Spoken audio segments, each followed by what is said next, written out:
জোরদার করার জন্য আমাদের সেন্ট্রাল গভর্নমেন্টের যে অ্যাসিস্ট্যান্ট এবং স্টেট গভর্নমেন্ট এবং পৌর নিগমের সার্বিকভাবে আমরা চাইছি শহরকে সুন্দর পরিচ্ছন্ন রাখা। সেক্ষেত্রে আমাদের প্রয়োজনীয়তা অনুভব করেছি আমরা যে আমাদের কিছু গার্বেজ কালেকশনের জন্য বা যে আবর্জনাগুলি শহরে বিভিন্ন জায়গায় থাকে সেগুলিকে আমরা ডাম্পিং ইয়ার্ড মতো নেওয়ার জন্য আমাদের নতুন আধুনিক ব্যবস্থাপনা অত্যন্ত প্রয়োজন।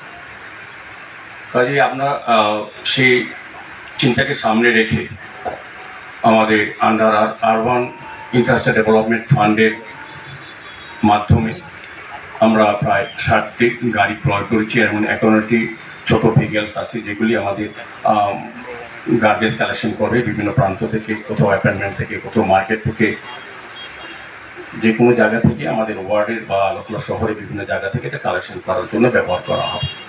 আমাদের 8টি ট্রিপার ভ্যান কেনা হয়েছে যেগুলি আমাদের বিভিন্ন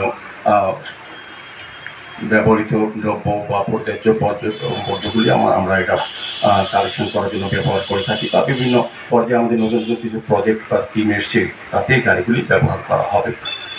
সার্বিকভাবে দুটি আধুনিক আমি বলবো যে সুইপিং মেশিন, যেটা আপনারা একটা জিনিস আমাদের মধ্যে আছে অলরেডি, এটা আগরতলা শহরের প্রাণকেন্দ্রে বিভিন্ন জায়গায় আমাদের রাস্তা পরিষ্কার করবে এবং সে কালেকশন করে তুলে দেবে। তবে একটা বিষয় এটা পরিষ্কার যে আমাদের যেটা আমাদের কমিশনার সাহেব যেটা বলার চেষ্টা করেছেন যে আধুনিক ব্যবস্থার মধ্যেও কিন্তু আমাদের কিছুটা আর্থিক সাশ্রয়ের বিষয় আছে। যে গাড়িগুলি আজকে শুরু হবে, আনুষ্ঠানিক ফ্ল্যাগ অফ হবে, সেগুলি কিন্তু সম্পূর্ণ ব্যাটারি পরিচালিত।